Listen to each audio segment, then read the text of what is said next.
Now I'm going to show you how you can use some of the effects on both text and shapes. So I already have some text here, right here.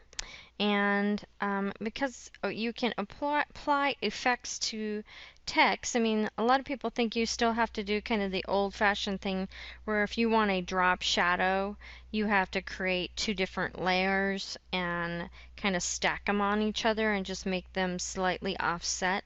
We don't have to do that in InDesign. If you go in to Object, you'll see that much like in Photoshop and Illustrator, you can apply quite a few things. So I'm going to go ahead and just click drop shadow, and you'll see a dialog box just a lot like what you would see in InDesign or Illustrator pops up here, and we can add a shadow to this. So always I like to turn on the preview because I like to see what I'm doing. So now you can see right away, as soon as I click that preview button, this shadow appears here.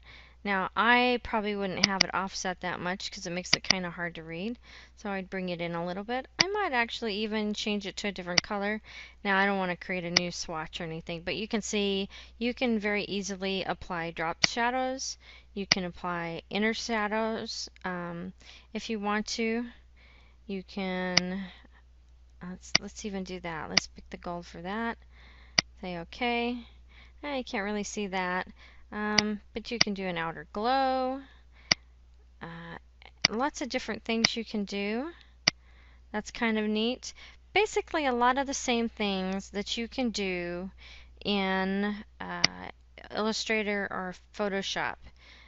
This one is a different kind of thing of feathering, the gradient feather and direction feathering. So if you want to make your objects or your text a little bit softer, you can using those.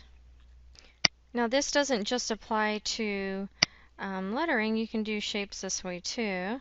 So I'm going to create a shape here. And you know what, let's take the stroke off of it, and let's make it a lighter colored shape.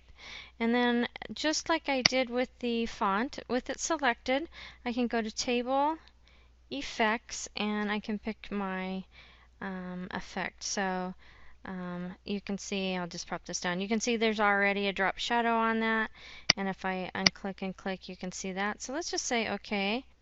First, I need to drag this back up. OK.